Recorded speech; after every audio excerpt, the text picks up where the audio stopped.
said that a harmless man is not a good man. A good man is a very dangerous man who has that under voluntary control. How should people become more dangerous? Becoming more articulate is definitely, I would say, that's the primary array of weapons.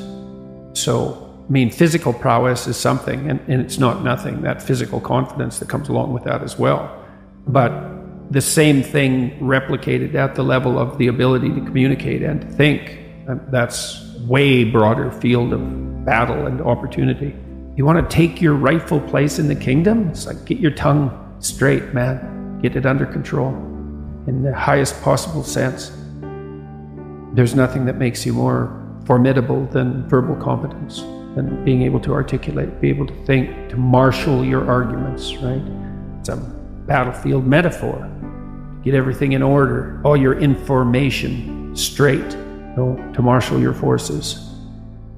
Is it possible to have too much responsibility, to take too much responsibility for yourself? You can, for sure. Yeah, definitely. You know, Dostoevsky said that every man was responsible for everything he did and for everything that everyone else does, which is kind of an insane statement, but also somewhat, it's true in a certain sense. You do have an indefinite responsibility, and you do have an indefinite capacity to bear that responsibility, but that doesn't mean it can't be crushing.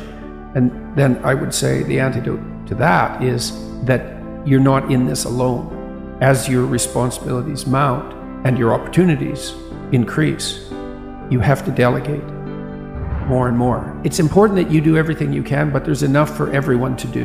And so you might say, well, the heroic path is one that leads to universal redemption, and that's true. And you might say, well, that's all on you. It's like, it is in a sense, but then the problem that you just described, it can be unsustainable, right? You can torture yourself for not doing it well enough.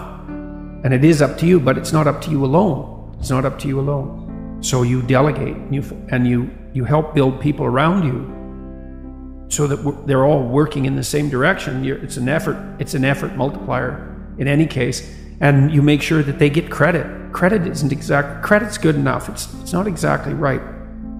The rewards are in accordance with their efforts, and you can distribute that.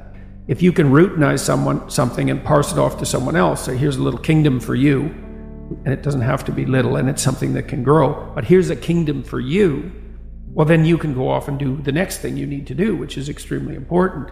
You know, and you might think there's a kingdom and then it's broken into little kingdoms, and so the farther you are down the hierarchy, the smaller the kingdom you get. But that's only true if you think the world's a zero-sum game, because you could also think of it as a place of indefinite number of the largest kingdoms possible.